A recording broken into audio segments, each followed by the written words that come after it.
معاملات میں، مناہج میں۔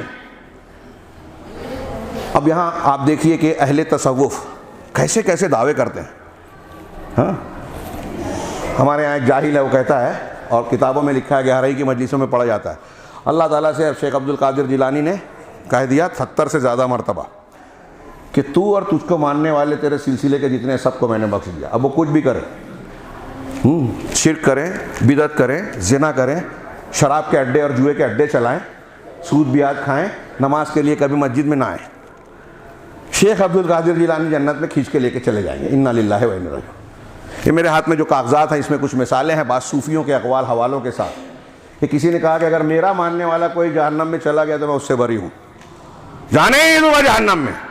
ایک نے یہاں تک کہا کہ میں قیامت کے دن جب حساب کتاب ہوگا میدان محشر میں جنت جہنم میں داخلے گا تو میں اپنا خیمہ لگا لوں گا، اپنے سلسلے کے کسی بھی آدمی کو جہنم میں جانے نہیں دوں گا۔ انا للہ و انا الیہ راجعون۔ بتائیے، ہاں، یہ اس طرح کی باتیں شیخ دسوقی اور ان کے اقوال کہ یہ سلسلے کا، ہاں، احمد رفاعی کے سلسلے میں ایک دعا بتائی گئی ہے کہ یہ دعا پڑھ لو، میں نے اس کو بیان کیا ہے پورے دعا کے الفاظ کے ساتھ میں، خواب میں اللہ نے ڈائریکٹ دے دیا ان کو، رسول کو جو نہیں ملا، صحابہ کو نہیں ملا، ان کو ڈائریکٹ ملا، اور ان کے حساب سے رفاعی سلسلے کے لوگوں کو ملا۔ کیا کہ وہ ایک مرتبہ پڑھ لیا تو 600 یا 6000 میں بھول رہا ہوں، 6000 قرآن پڑھنے سے بہتر اب جو جس کو یہ فضیلت مل جائے وہ قرآن پڑھے گا کبھی؟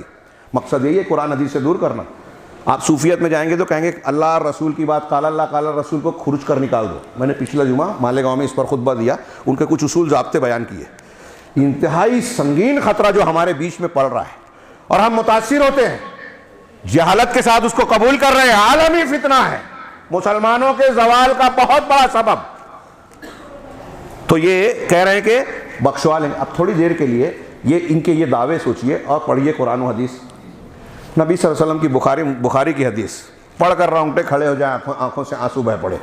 ہاں، اللہ کے رسول کہہ رہے ہیں یا معاشر قریش اشتروا انفسکم لا اغنی عنکم من اللہ شیئا۔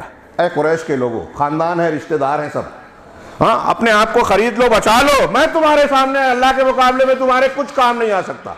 یا عباس، ایک جملہ ہے، اے عباس، اللہ کے رسول کے سگے چچا، اپنے آپ کو بچا لو، ہاں، خرید لو، سب بچا لو، میں اللہ کے مقابلے تمہارے کام نہیں آؤں گا۔ یا صفیہ، اے محمد کی پھوپھی، اپنے آپ کو بچا لو، میں کام نہیں آ سکتا۔ اے محمد فاطمہ بنت محمد، سلینی من مالی ما شئتی، میرے مال سے جو چاہیے مانگ لے، لا اغنی عنک من اللہ شیئا۔ اپنی بیٹی کو سید المرسلین، رسولوں کا سردار کہہ رہا ہے، دنیا کی عورتوں کے سردار سے کہہ رہا ہے کہ میں کام نہیں آ سکتا۔ یہاں یہ بیان کیا جا رہا ہے کہ جوا کھیلو، شراب پیو، زنا کرو، چوری کرو، کچھ بھی کر لو، سلسلے سے جڑ جاؤ، اللہ جنت میں، ہمارے پیر صاحب جنت میں لے جائیں گے۔ یہ دین ہے؟ دھوکہ ہے، دین سے دور کرنے کی سازش ہے، مسلمانوں کے زوال اور انحطاط کا باعث ہے۔ کاش وقت ہوتا، میں اصل موضوع پر، مطلب جو آج کے ماحول میں بیان کرنا چاہتا ہوں اس کے لیے میرے پاس وقت ہی نہیں بچا، ہاں، لیکن بہت ضروری ہے۔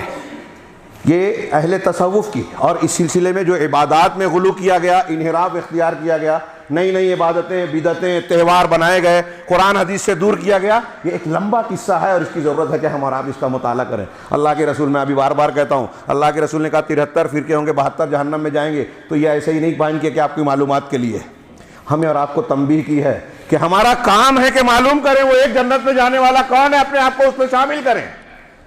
نہیں کیا تو اس میں رسول کا، قرآن کا کوئی ظلم یا قصور نہیں ہے، وہ صاف صاف ہمارے سامنے سچائی کو بیان کر رہا